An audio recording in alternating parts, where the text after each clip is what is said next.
thanks for that. Tales from the Tombs in the Grand Detour Cemetery is the topic that I've been asked to talk about tonight, and I'm very happy to be able to do that. Many of you probably don't know me at all. I'm a relative newcomer to the area. In fact, my husband and I moved to Grand Detour just in 2006. So what do I know about Grand Detour and the people in Grand Detour? It's been an interesting 9 years that we have lived here. So I want to tell you first a little bit about my interest in genealogy and family history. How did I get interested in this? Well, it was when David and I met in San Diego many years ago, and we didn't have much to talk about except our families. So we started telling each other about where we were from. I'm a farm girl from North Dakota, and he was a preacher's kid from Iowa, Minnesota, North Dakota, South Dakota. So we had to tell each other about our families, and well, my father's name was Elmer. Oh, he had an uncle named Elmer. And I had an Aunt Ruth, and so did he have an Aunt Ruth. And so as we met our other families, he met mine and I met his. We found that we had a lot in common, and we each had big families, so we had to kind of keep track of who these people were. You know how embarrassing it is if you meet the relatives and then you can't remember who they are. So we started getting interested in our families. And in my family, we organized a reunion in 1969, which was to take place every 5 years. And just last year, in 2014, we had our 10th reunion, and there were over 170 people, relatives on my side of the family. As time went on and our interest grew, we did research on our families, and if I give you the names, can you guess where we researched? Korpi Hågensen.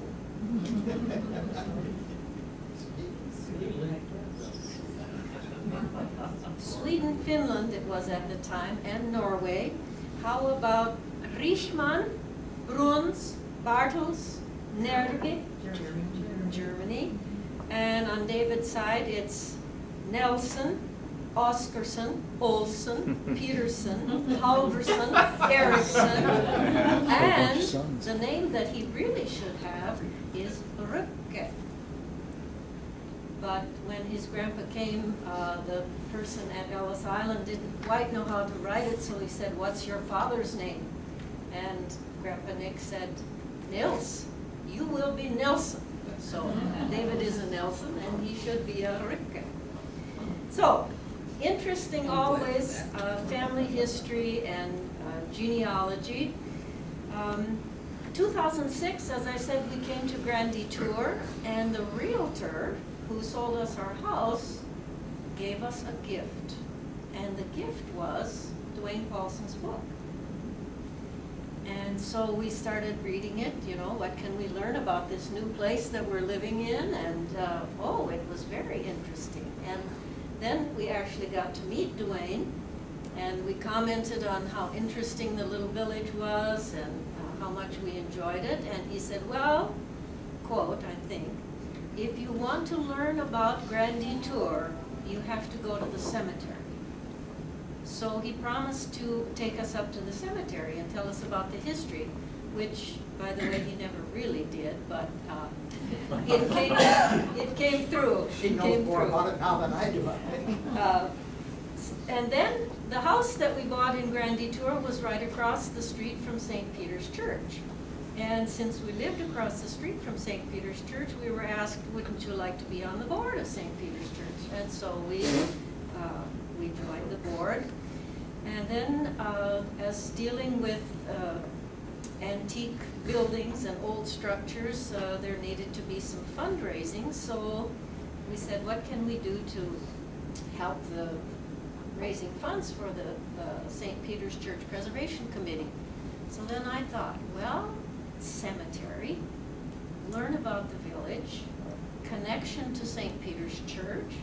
And so I went to talk to Dwayne again, and he said, yeah, he said, we could have a cemetery walk.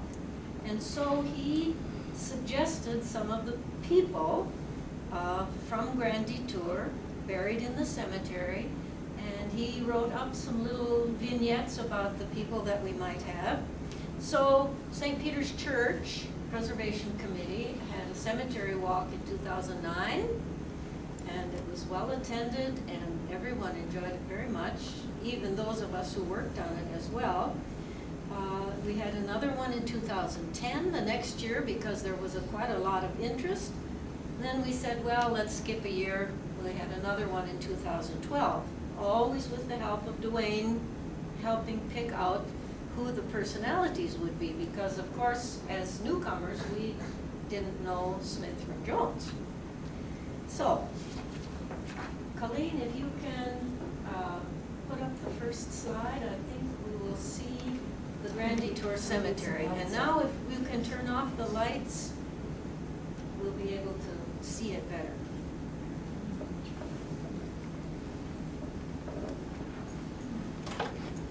When the village of Grand Detour was first platted way back in 1837, they platted out Block 14 as the burial ground, the burying ground up on the north end of the village. It's kind of up on the hill of the village there. Why wasn't the cemetery put by the churches? Because, of course, many times cemeteries in rural areas are placed beside the church. Well, the reason being in Grand Detour was that people started dying before the churches were organized. So the burial ground, the burying ground was set aside, and neither of the churches then had burying grounds on the church property. It was said that the first funeral was in 1838, just a year after the village was platted out, and there was a Mrs. Gardner who was, quote, laid to rest under the leafless oaks of the grove in March.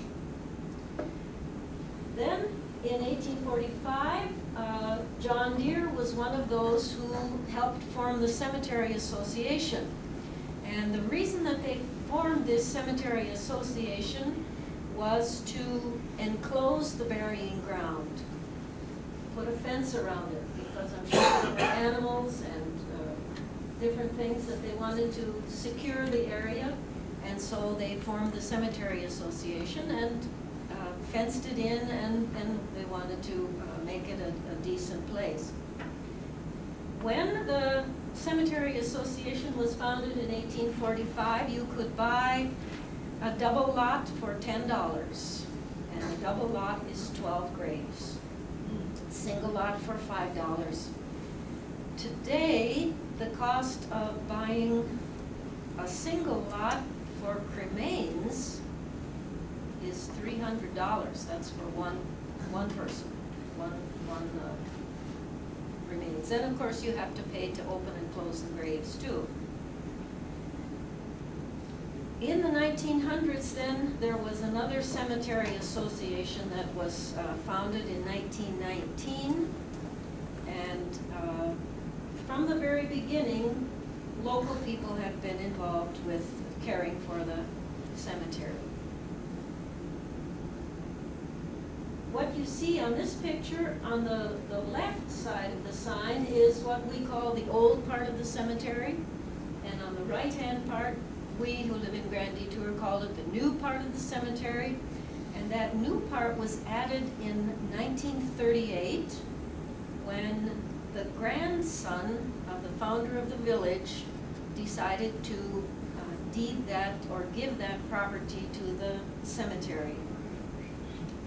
When he died in 1965, he also gave a good part of his estate for maintenance for the cemetery. What happened at the cemetery in the old days? Well,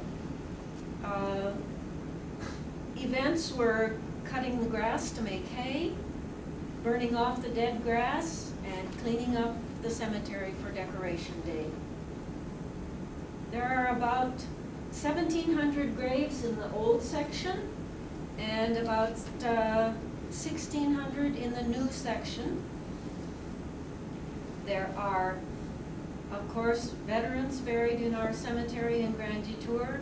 There are 5 from the War of 1812, 1 from the Mexican Wars, and 54 from the Civil War. And I don't have the numbers for World War I or World War II. It's interesting when you go into the cemetery, some of the things to notice are, of course, the different tombstones and the decorations on the tombstones. It's also interesting to notice in a lot of 12 graves, for example, who is buried where and what this relationship has to do with the family. Is it a mother and father with their children? Or is it a husband with his first wife, his second wife, his third wife? Are they all buried together? We'll talk about that as we go along a little bit. So, the Historical and Genealogical Society invited me here today. So I thought a little bit about the relationship between history and genealogy. And if you're doing history, as Dwayne Paulson did when he wrote his book about the history of Grand Detour, of course he had different events in it that showed how the village developed, but he also had to name people that were involved with that. And if you're interested in genealogy and families, then you also see how the families influence the history of a place. So it's quite interesting. History actually comes from the Greek word that means inquiry or knowing. So when you do history, you are inquiring and you're learning. And genealogy, of course, comes from the Greek word that is genea, which means your race or your family. So in our time together tonight, we'll talk about some of the well-known personalities, someone that you might know or have heard of that are buried in the Grand Detour Cemetery. And then, as Dwayne told me, he said, if you have a cemetery walk, pick some ordinary people, just the common ordinary folk who lived in the village and lived out their lives in ordinary ways. So I will highlight a few of them. And then I'll also talk about some of the Civil War veterans that are buried there. And then there are a few that are of special interest to me, even though I have only lived in the village for about 9 years, so I will tell you about them. And I want to thank Colleen again here for helping me with the PowerPoint presentation, so I will be giving her the thumbs up or down or as we move along. So thanks, Colleen. Let's go to the first of the well-known personalities. If you know anything about the village of Grand Detour, you have to know about Leonard Andrus, who was the founder of the village.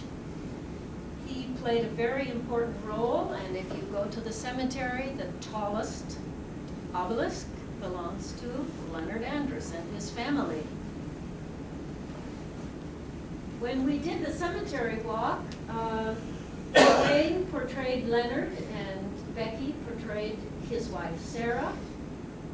Leonard, of course, came early on, came by himself first of all, just to kind of get a feeling for the area, came to Dixon and took a canoe up the river until he found a spot that he thought would be good. He was looking for a place where he could settle, where he could establish perhaps a village, a group of people, and he was especially looking for water power. And of course the Rock River was his source. And he also thought we need to have trees so that we can build houses. So a wooded area with lots of trees was good.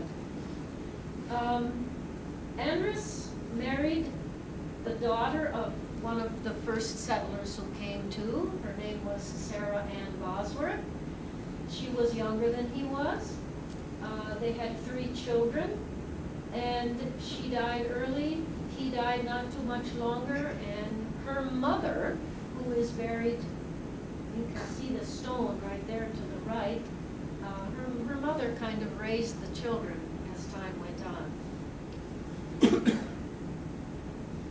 The first time I'm going to mention John Deere is right now. John Deere is not buried in the Grand Detour Cemetery, so I can't talk about him, except that he was the partner of Leonard Andrus. Andrus and Deere worked together in the plow factory. Another reason that we highlighted Leonard Andrus was because he gave the land for St. Peter's Church. He owned a great deal of the land as he made the claim for the area. And when St. Peter's Episcopal Church was founded in 1847, he gave the land on which the church was built. And in some of the writings about him, they call Leonard Andrus the pioneer of pioneers. Okay. Someone else that you might know as being a little bit well known was Charles Sheffield. Charles Sheffield was from the Sheffield family. Have you ever done a program or heard about Amos Sheffield, his father? He came first to Dixon, lived in Dixon, and farmed around Dixon for about 11 years before he went to Grand Detour. Charles Sheffield was called Chef, familiarly. He was born and raised and died in the village of Grand Detour. His father was a farmer, and Chef was a farmer too. His father bought the old hotel in the village and turned it into the... Code White, third floor, room 315. Code White, third floor, room 315. Code White, third floor, room 315.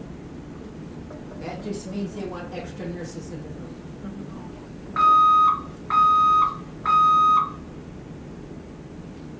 His Code fa- White, third floor, room 315. Code White, third floor, room 315. Code White, third floor, room 315.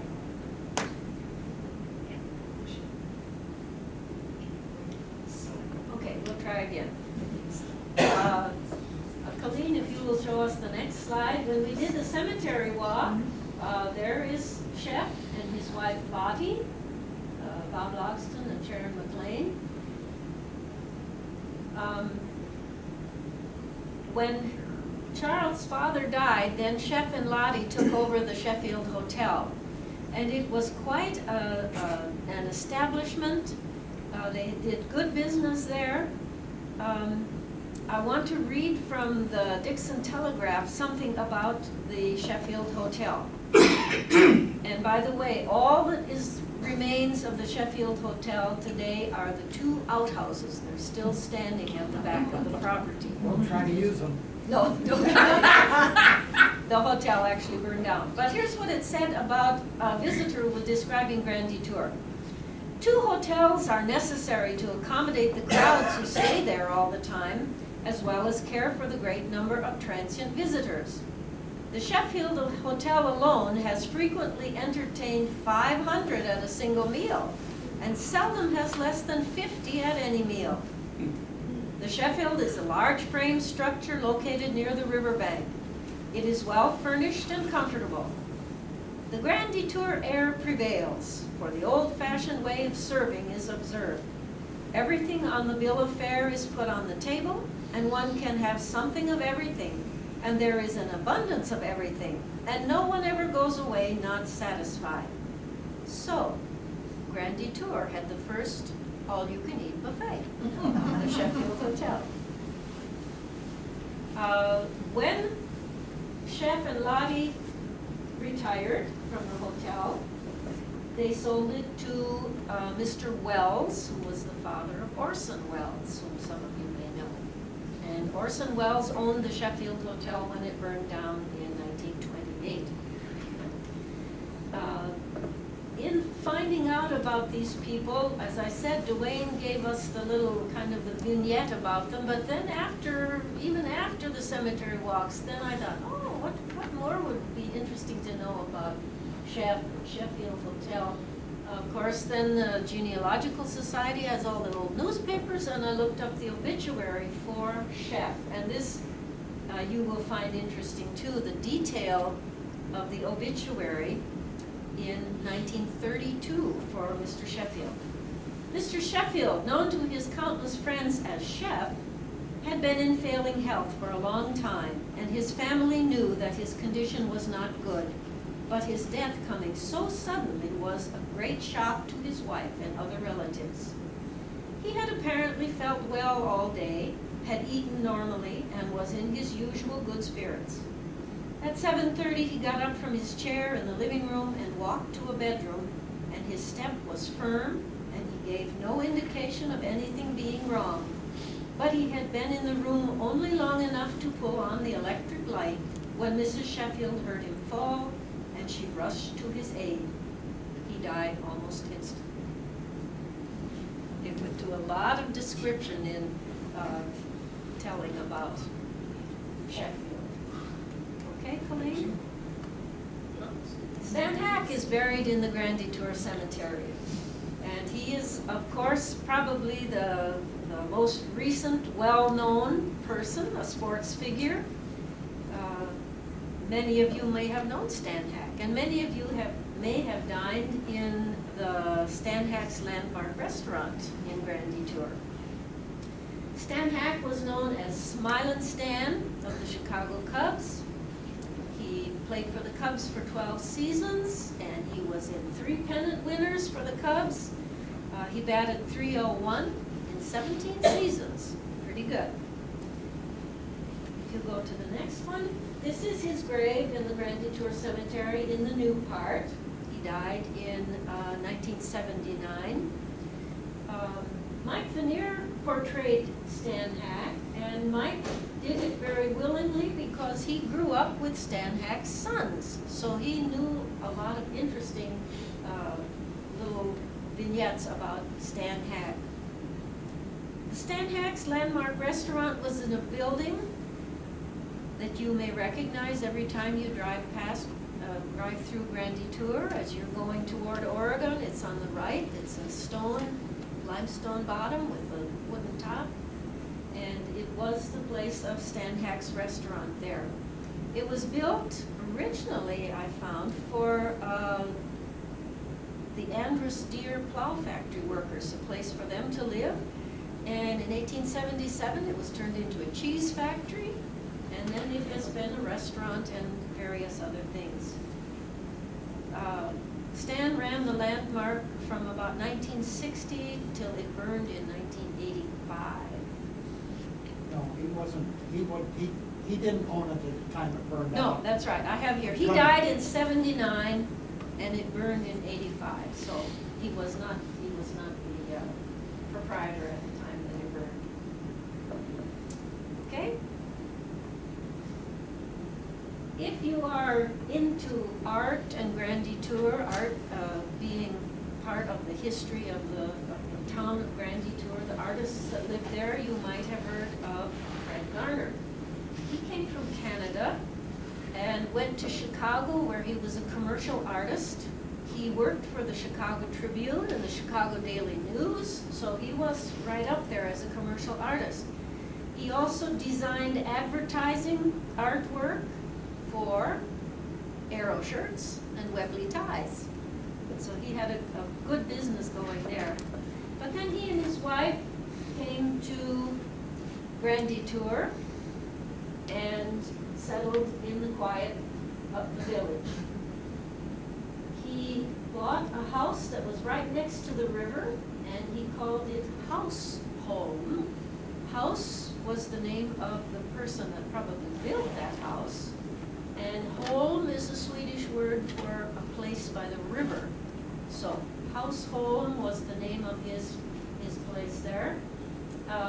It had a horse barn, and so he used the upper loft of the horse barn as his studio, and he entertained other artists there from time to time.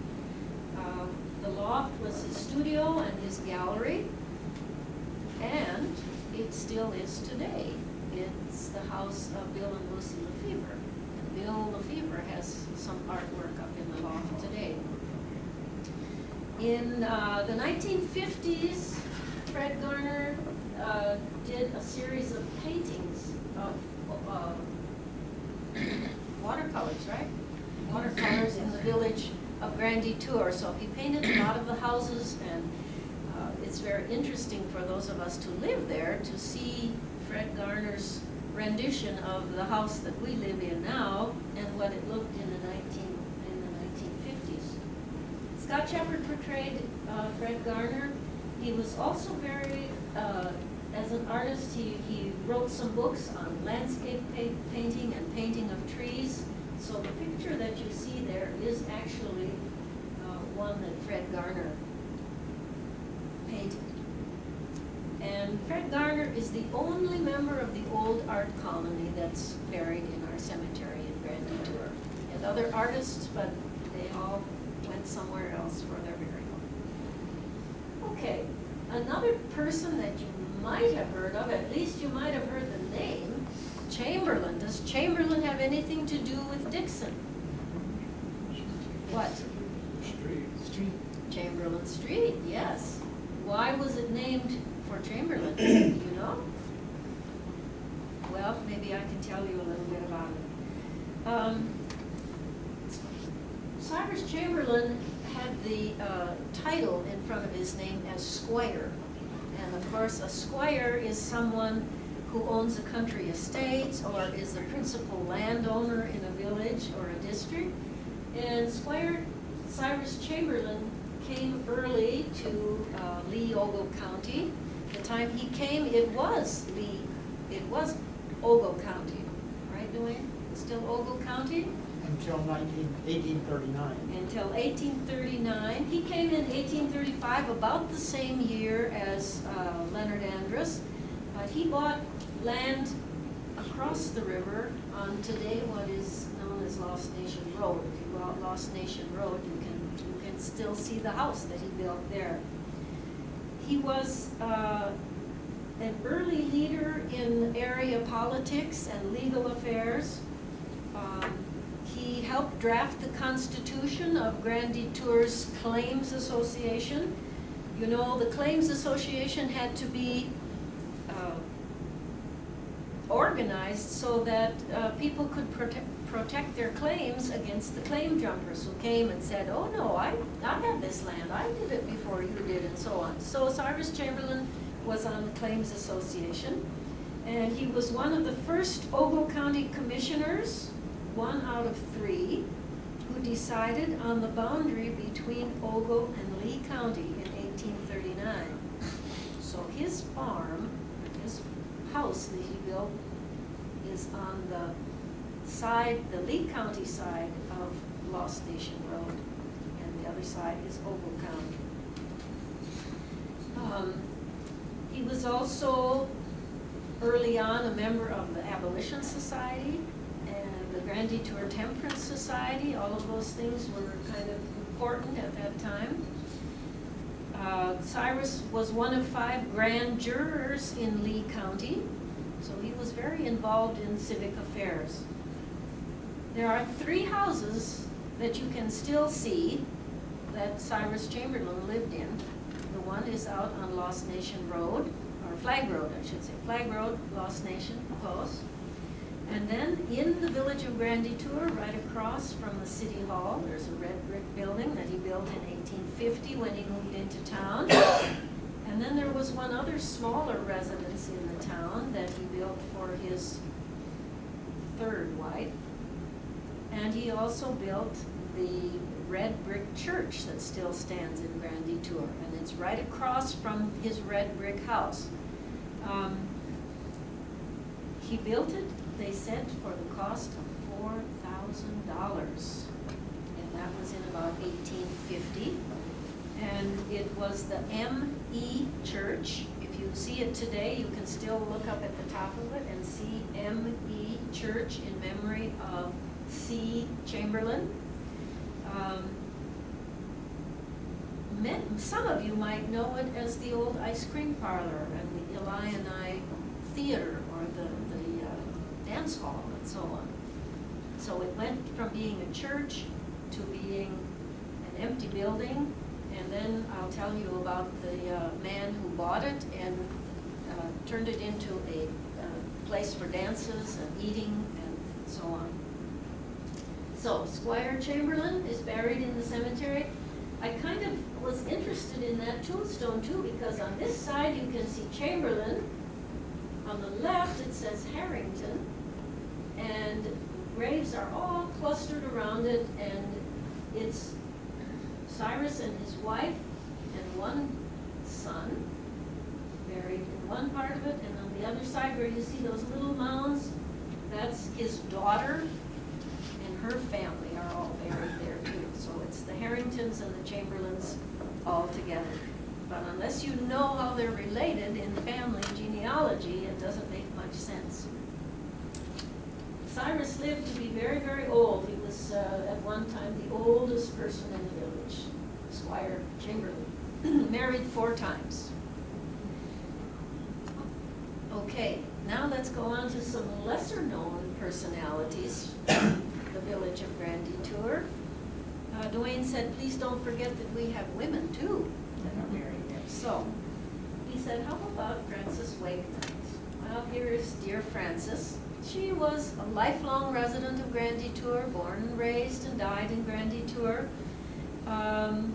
She was alive at the turn of the century and lived until 1964. Frances was an ordinary working class woman, and I told you about the Sheffield Hotel. She was the cook at the Sheffield Hotel. So she worked there. She also was a cook at the Colonial Inn for some time, and there was another restaurant right across the bridge. What was that one called? Dead End. The Dead End Inn. She worked at the Dead End Inn, the Sheffield Hotel, and at the Colonial Inn as a cook. And they say that her pies were the specialty for this. She lived in a little house kind of on the edge of the village in Grand Detour. And her little house, she died in '64, never had running water, never had indoor plumbing, never had a telephone or a TV. So how do I know that? Well, Colleen, if you will go to the next picture.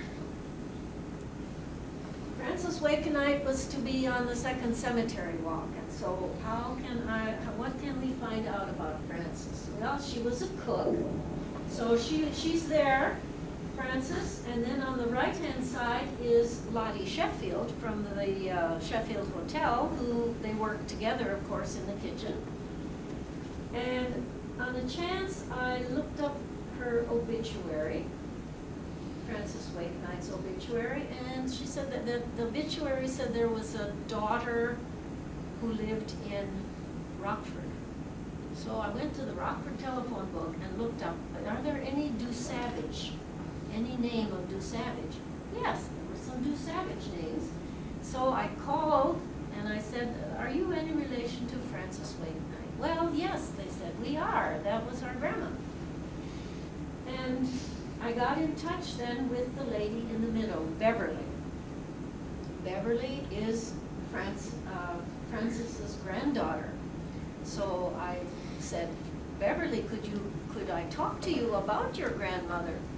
Well, she was a little bit hesitant, but I said, please come to Grand Detour. Well, she said, we usually come to Grand Detour in May before Memorial Day because we tend to the graves, and that's Grandma's grave, and we come every year. So I said, well, if you come, would you please come? I would very much like to talk to you about Frances.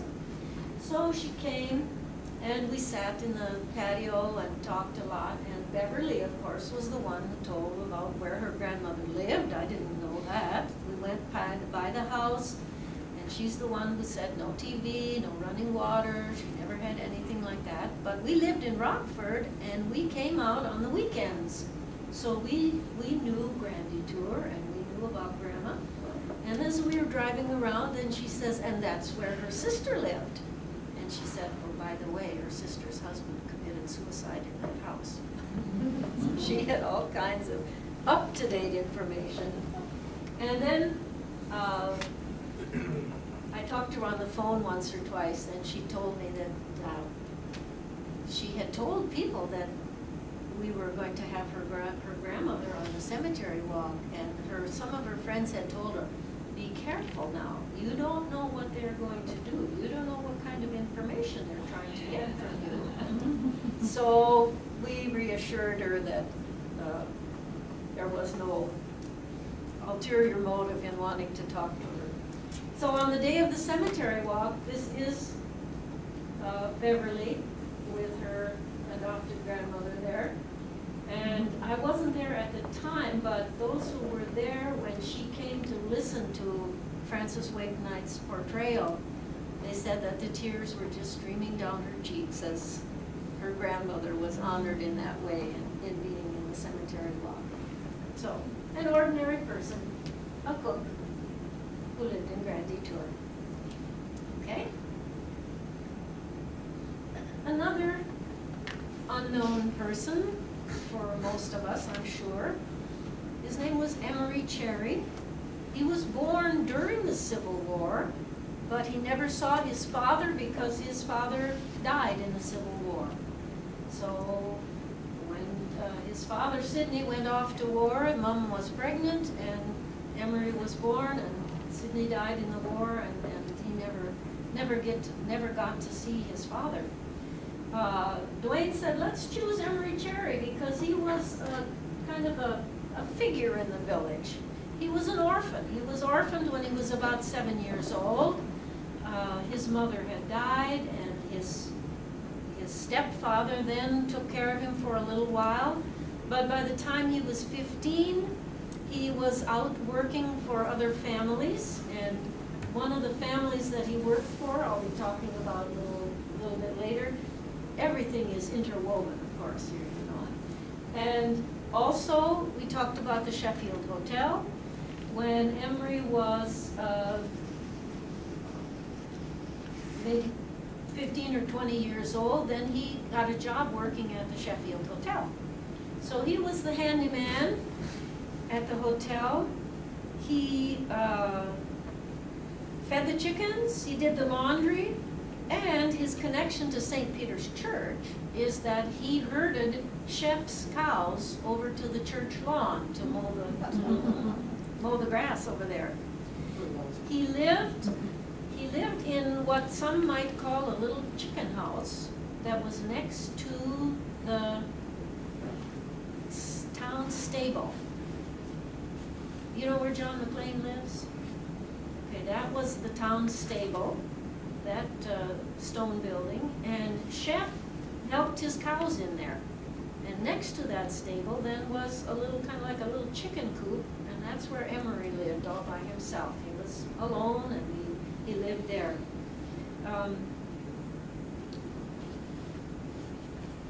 I'll tell you quickly about something that will happen in the Civil War times too.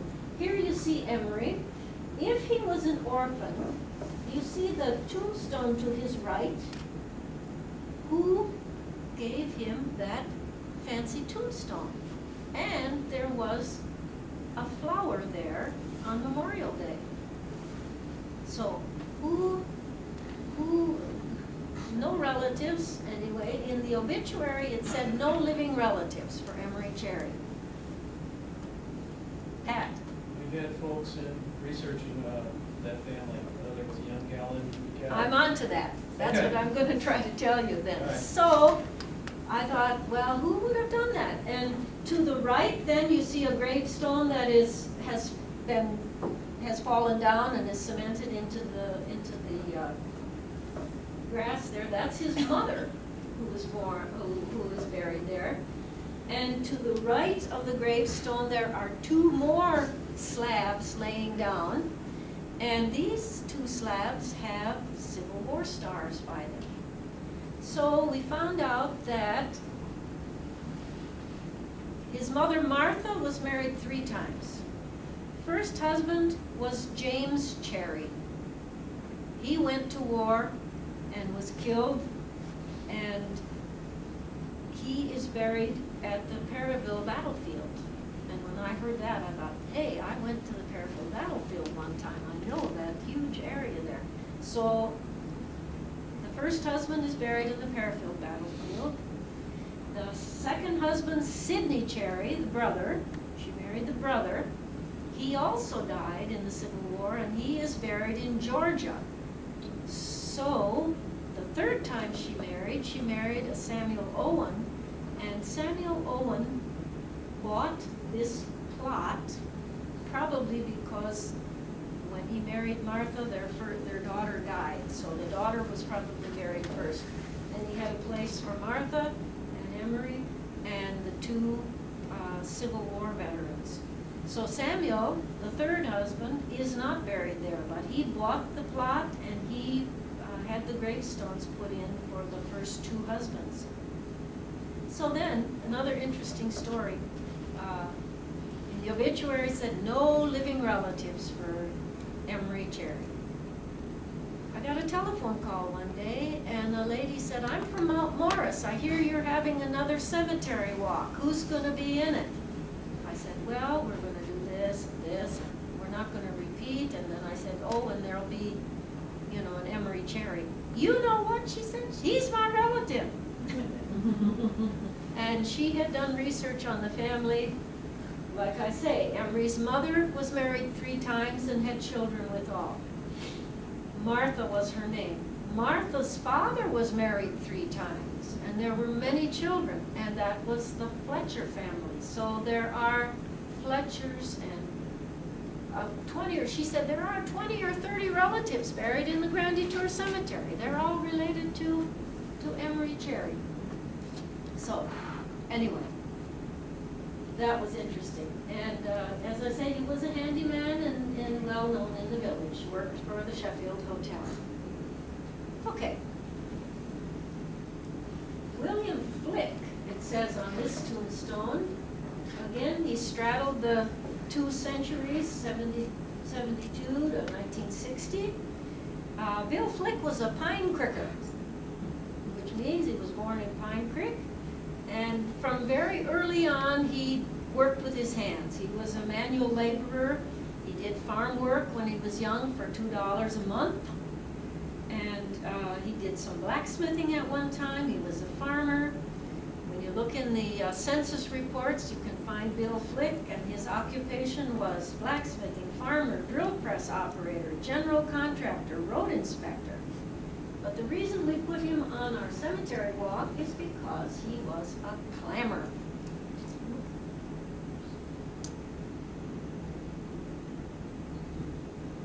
There he is, Mr. Bill Flick. He's a clammer on the Rock River. How do we know about this? Well, Bill Flick wrote up his memoirs in 1957 in a little handwritten notebook, and they were found in the house that he lived in Grand Detour. After he died, another family was in the house, and this family found the notebook, and he told all about his life. He had written about his life. So, here's what he said. In July, he bought a boat and a motor and began clamming on the Rock River and made some real money. The first 4 weeks, I averaged $100 per week from the sale of pearls. In addition, I had shells to sell. In 1914, I averaged a ton of clams a day for a total of 66 tons of shells total that I could sell for $17 a ton.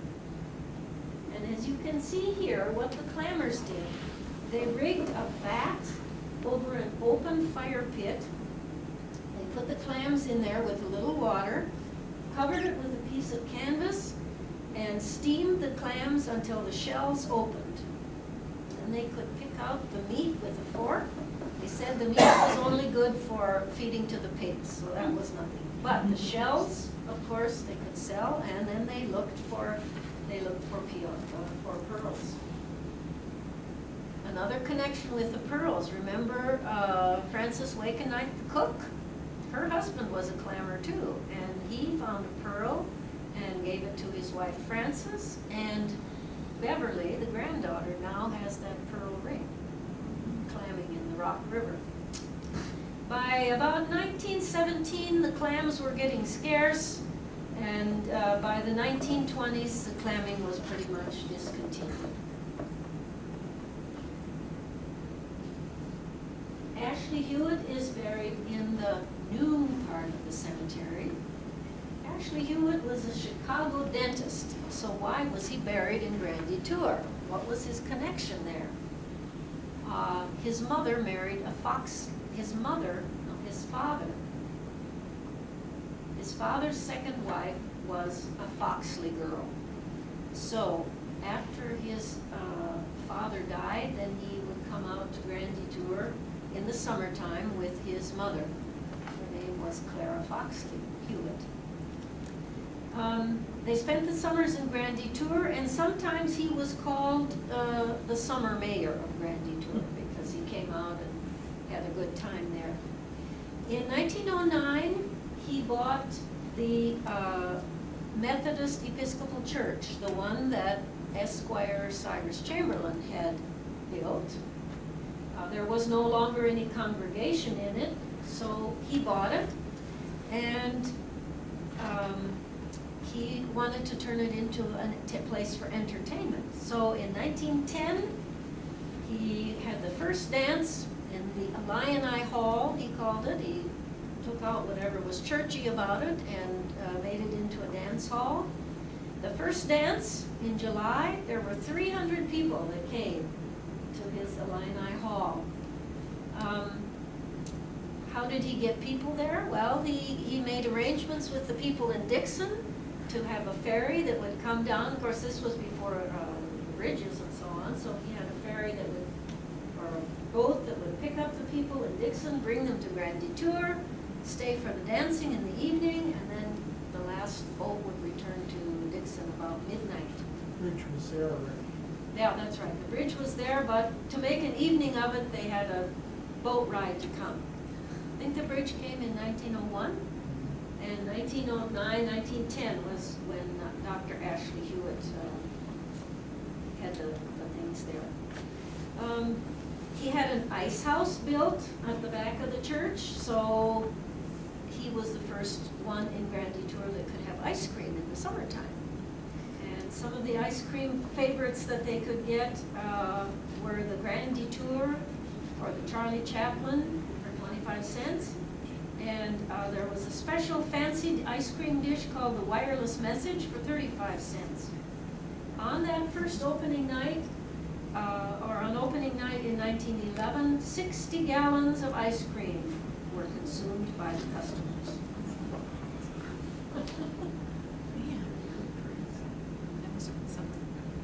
Dr. Ashley Hewitt was a dentist, as I said, in Chicago, and he had some inventions that he made that are written up in different places.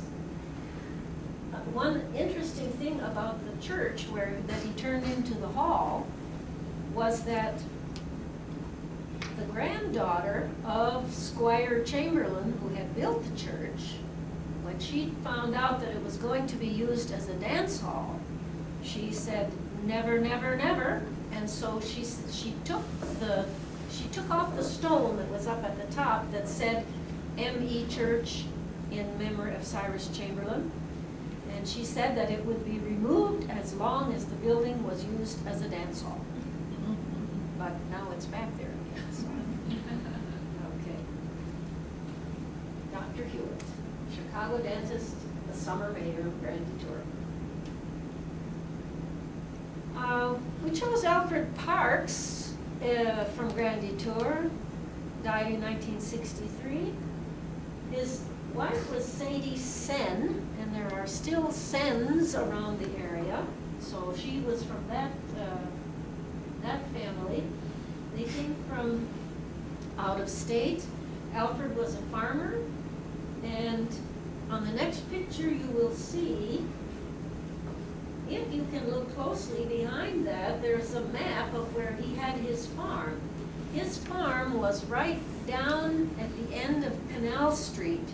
It was a little dairy farm. He had some cows and chickens and pigs, and he sold milk and buttermilk. On certain days you could get buttermilk, go on the weekend, get buttermilk, eggs. He had 40 acres on the inside bend of the Rock River. And his farm was right across from Whirlpool Rock. If you're familiar with Grand Detour and the river there, His farm was right across from it. Some of you remember Bonnie Mae from the village of Grand Detour? Okay, Bonnie Mae told that when she was a little girl, it was her job on Saturday afternoon to walk from her house down to the Parks farm to pick up milk or eggs or butter or cream or whatever her relatives told her to buy. And she said sometimes as she walked down there, down that lane going down towards the river, there were some of the Grand Detour village boys who were waiting for her. And one time they jumped on her and pushed her into the bushes, and it was Bruno Catalina. So her folks went to Bruno Catalina's folks, and Bruno Catalina had to apologize for jumping Bonnie Mae on the way down there. You see the cross in the background there? Wooden cross up against the tombstone? Well, Alfred Parks was not ashamed to say that he was a member of the KKK. And when the KKK came to Grand Detour, they went down to his property, right along the river there. They had electricity, they had a concession stand, and they had privies along down by the river. One time the KKK rode across the river and burned a cross on top of Whirlpool Rock. So he has an interesting role in that part of Grand Detour as well. When he was retirement age, he and his wife decided to go back to Indiana. They're going to leave Grand Detour and go back to Indiana. So they started out on a fine day, and they got close to Chicago, and they were in a car accident, and his wife was killed instantly in the car accident. So she is buried in the cemetery there, Sadie, and Alfred married again. He had a second wife after that too. I'm an ordinary guy, a farmer, with an interesting history. Now we'll go on to a couple of people from our veterans. This is Myron Strong. You recognize the tombstone, of course. All Civil War vets have that, are privileged to have a rounded tombstone with that kind of curtain on the top. What's interesting about Myron Strong is that he is a descendant of Miles Standish, who came over on the Mayflower. And the day that we had the cemetery walk, we had a Mr. Standish come, who is a direct descendant as well, and he had his Mayflower costume on and everything, so that was fun.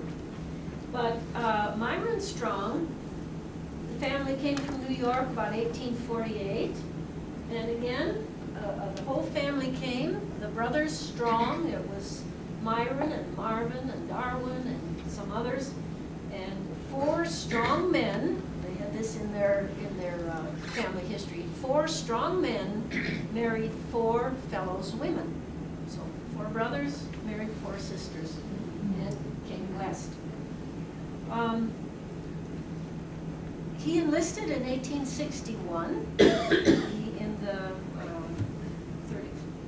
34th, is it? The 34th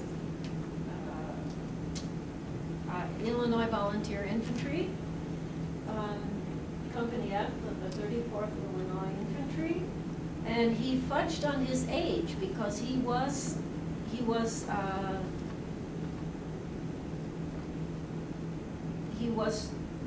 too old, I think, to enlist, but he fudged and said he was only 38, not 40, so he was able to enlist. He mustered out in 1962, came back to Grand Detour, and 2 days after he got home, he died. So he was mustered out, got home, and he died from chronic dysentery, which of course there was no help for at that time. Interestingly, before he died, of course, he had to do this, but he married 4 times. So how do you portray in your cemetery walk a guy who marries 4 times? You have 4 different wives or what? But what we decided to do was to get a young woman to play the part of his wife, because even though he kept aging, he always married someone who was 17 years old. So as he aged, he still married a 17-year-old woman. So Lindsay, in one portrayal, she had the apron on with the baby, and then in another portrayal, she took off the apron and put a hat on, and in another portrayal, she changed something else. So Lindsay portrayed all 4 of the wives of Myron Strong. Another Civil War vet that we have in Grand Couture was Joseph Bymaster. You can see his medals and his uniform from the Civil War. He was a farmer too. He farmed up north of Castle Rock. He had 106 acres plus a 50-acre island in the Rock River. So that was his farm. Interestingly about him, after he enlisted in 61, in 63, the regiment came home on a furlough, and this was written up about the furlough. On September 15th, 1864, the 34th Regiment came home on a furlough for 15 days. They held a banquet in the old Clinton Hotel, owned by Milo Strong, brother of Myron Strong. The celebration lasted 3 days and nights. They ate, drank, and danced. Theron Cummins furnished a barrel of whiskey. They didn't get drunk, but just had a merry time. They had roast pig, turkey, goose, duck, and chickens, all kinds of pies and cakes. The boys liberated fowl from hen houses. And Joseph Bymaster stole 3 pigs that were roasted over a fire along with the poultry. It was a grand celebration. Everyone had a good time, and so the first day of October 1863, they went back to Memphis, Tennessee. That's Joseph. And the day that he was portrayed, the lady with the ribbon is a direct descendant of the Bymaster family. And the 2 younger women are her daughters, so they are all descendants of the Bymaster family. Quite a large tombstone, a big family, lots of kids. Some of this family gave me some extra information about him that they had been, I think it was the lady with the ribbon there, she had a family history about the Bymaster family.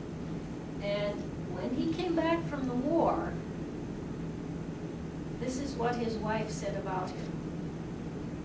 His wife, prior to 1887, her life had been very hard. Joseph had become so drunken she could no longer live with him, so she filed a bill for divorce. What was that, post-traumatic syndrome or something? Yeah, You know? So she divorced, filed for divorce. They settled out of court, divided their property, and settled the matter as they supposed. They didn't know that if it was a complete divorce or not, because they settled amicably. But then she took him back and took care of him until he died in 1907. So she took care of him at the end of his life. In order to get her widow's pension, she had to prove that she had never been divorced from him. So there's this long legal document about who knew them when they got married and that they had never had another spouse and so on. But she did get her widow's pension. Okay, and then as I said before, those Cherry brothers who are buried on the battlefield, but their wife's third husband put the stones for them, and there are stones and markers for them in the place. Go back. Too far. There we go. Okay. So the last part is about people with a special personal interest for me. So here is Mr. Willard House. And the reason I was interested in Willard House is because I live in the house that he lived in. And when I found that out, I thought, oh, this is interesting. So I started trying to find out things about Willard House. The first time I found it was in the property abstract that I have for my property in Grand Detour. Block 18, lots 1 and 2, I have the abstract, and it said Willard House and his wife Sarah and so on. So I found out some things about him. He was actually one of the first settlers to arrive in Grand Detour because he is the cousin of Leonard Andrus. So Leonard Andrus came from out east. He spent some time in Michigan with his cousin Willard and convinced Willard to come to Grand Detour with him. Because I'm on the St. Peter's Church Preservation Committee, I also have some of the books of the early history of the church. And the first priest of St. Peter's Episcopal Church wrote a bit of a history about the early people. And this is what he said in his own hand in that church book. In March of 1835, Mr. Andrus, having spent the winter with Willard House at Constantine in St. Joseph's River, Michigan, in March he started with Mr. and Mrs. House, having a babe, Helen, and her sister, Miss Sophronia Weatherby. They started for Grand Detour. Mr. House being threatened with cholera in Chicago, they were detained 2 or 3 days there and were 4 days in reaching Dixon. Stopped first night in a point of timber. Second night at Naperville. The tavern was the only frame house, and that not done off. Third night at Sycamore, and fourth at Johnson's Grove. At Paw Paw for breakfast, and stopped at Inlet, and about noon arrived in Dixon. Stayed at Dixon's until the house was ready for let. So, the journey from Chicago to Grand Detour, 4 days, 4 nights, sleeping in a grove and wherever you could find a place. Willard House is kind of the man of firsts. So he was among the first to step foot with Leonard Andrus. He was the father of the first white child born in Grand Detour. 1835, they landed in March. July, he brought his family to the village, so they had a little structure by then. And in the fall of that year, a baby was born. He was one of the first organizers of the Grand Detour Hydraulic Company to get water going. He was the first merchant in the general store, the Red Brick store. He built it and was the first merchant. And that store is still there. That's Catalina's Bar. Mr. House built that. He was in the Claims Association, and he built the first sawmill, helped with the first sawmill. He built the first frame house. John Deere built the second frame house. He operated the first ferry across the Rock River. He was the first postmaster. He was a partner in the flour mill. And he bought the lots where our house is for $100. And in 1854, after he died, that property was sold for $3,341. So from the time he bought it till it was sold, it went up. He was also among the first trustees of the St. Peter's Church. You see him there with his merchandise from the store. And that tombstone is very interesting because it says house on it. And in the cemetery records, it says just one grave, grave number 4, house. Doesn't say Willard House, Mrs. Willard House, any other house. But when he died, his widow married the twin brother. So first she married Willard House. When he died, she married Willis House. And they went to Henry, Illinois, where her daughter was living. But the newspaper articles tell that both Willis House and Sarah House were brought back to Grand Detour and buried in the Grand Detour Cemetery. But there's no record that they are there, but they are from the newspaper. So, Willard House, a man of firsts, and then he sold the house to Mr. Solomon Cotton. Solomon Cotton was a very educated man, came to the village of Grand Detour. Here he is portrayed by Winston Murray. He was versed in Latin and Greek and the classics, and it said that he would recite poetry and read in Latin and Greek to anyone who would listen to him. He bought the house then. His name is Salmon Chase Cotton, and he married his cousin, who was Carolyn Chase. And the other Chase that you might have heard about was President Lincoln's Secretary of the Treasury was a Chase, and that was his cousin. And we can thank his cousin for instituting the income tax. He instituted that, Mr. Chase, during the Civil War, so that they could raise money for him. And we have the Chase Bank today. Do you think there's any connection? Could be. Who knows? Who knows? You have to do a little bit more research on that. He was a gentleman farmer. He was elected to as the township supervisor when Grand Detour Township was formed. And he was a charter member of St. Peter's Church. He was the overseer of the poor. And he was, as I said, the township supervisor, justice of the peace. So a lot of the marriage records that took place in Grand Detour, his name is on the marriage records. He was the justice of the peace.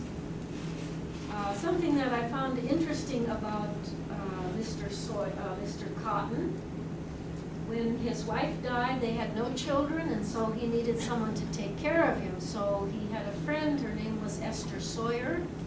So Esther and her husband lived in my house too, took care of Mr. Cotton. And in the abstract of the property, there is his will. And it says, among other things, I give and bequeath to Mrs. Esther Sawyer, in consideration of sisterly kindness to me and mine, all my real estate, being lots 1 and 2 in block 18 in the town of Grand Detour. Also my bed and bedding, and all the household furniture and wearing apparel I might possess at the time of my death. I also give and bequeath to the said Esther Sawyer $200 over and above, and in addition to all just demands she may have for care in my last sickness. So his bed and bedding and clothing went to his caretaker. If you visit the cemetery in Grand Detour, you cannot help but notice this huge modern tombstone. And it's interesting because there are 3 names on the tombstone, 3 sides of the tombstone. One is Rogers, on the opposite side is Bosworth, and on the end it says Payne. So Payne, Rogers, Bosworth, all in one great big huge monument like that. So how does this all fit together? In our very first cemetery walk, Dwayne had suggested we talk about Ellen Payne Bosworth Rogers, because she's the only one that has all of the names on this tombstone. So she was portrayed, and then I noticed the name Rogers, and at that time, David's parents were living at Heritage Square. And when you come into the lobby there at Heritage Square, there's a plaque that says, in honor of Laura Rogers. I thought, where have I seen that name, Laura Rogers? Well, it's on this tombstone. So I thought, she might be an interesting person to talk about. What's her connection with Heritage Square? So I called Heritage Square because I knew Stella Grove was there, and she knew a lot about history, and she said, why don't you call over to the Historical Society? Maybe they can help you. So someone called the Historical Society and said, somebody's looking for information on Laura Rogers. Well, who answered the phone there? Joan Lesage. And then she called me and she said, I hear you're looking for stuff about Laura Rogers. Oh, yes. I said, I'm interested. We'd like to have her in our cemetery walk. Well, she said, my family lived next door to Miss Laura. And from that point on, then, I was able to, in consultation with Joan, find out all kinds of interesting things about Miss Laura. Miss Laura because she never married. And Miss Laura was born in Grand Detour. Her mother was Ellen Payne Bosworth Rogers, a second marriage for both her mother and father. And Miss Laura then was part of the Bosworth Rogers family. Have you heard the name Bosworth in Dixon? Bosworth was, Amos Bosworth was associated with the bank, and he was associated with the public library and many, many other things. Anyway, those were Miss Laura's step-siblings. The Bosworths were her step-siblings. And there were 5 children on the Bosworth Rogers. None of them married. None of them married. And when they moved to Dixon with their mother in 1886, they lived together, the mother and the 5 kids, until they all died off. And Miss Laura was the very last one to die, and so she ended up inheriting the whole Bosworth Rogers estate of time back. So, when she and her mother and the step-siblings moved to Dixon, they bought the old school building on, it was North Crawford at the time, it was the old high school. They bought that house, and now it's Brinton Avenue, so you can still go and see the house there, the school. They changed it into a very beautiful house, and that's where the Bosworth Rogers lived until they all died. 417 North Brinton. Before, when she and her sister were the last 2 left in the family, they wrote complimentary wills. And so the last surviving one would receive the estate, but they both in their wills gave money to the Dixon Old People's Home Fund. They wrote that into their will, that they each gave some money to St. Luke's Church, St. Luke's Episcopal in Dixon, to the Grand Detour Cemetery Association, to St. Peter's Church in Grand Detour, and then some other things, but the bulk of their estate was given to the Dixon Old People's Home, which today is Heritage Square. So that's why her name is in Heritage Square. She died at 96, and I'm sure that she and her siblings, in their older age, put that huge stone in the cemetery. They had money. Put up that huge stone and made individual stones for all the Payne Bosworth Rogers family in that one family plot. And this is Joan, of course, portraying Miss Laura. And Joan actually has a chair from Miss Laura's house. And was that her handkerchief, Joan? I think you said that was actually... We had her sewing basket and a chair. Yeah. Some other things. So Joan was very, very instrumental in helping find out information about her. An interesting woman. Okay, and then I think the last slide is just to say again that the reason we started this was to highlight St. Peter's Church and how many of these people then had a connection with St. Peter's Church. Miss Laura's mother played the organ in the church, so I'm sure she grew up in that church too. So, Andrus gave the land. Sheffield's cows grazed on the church lawn.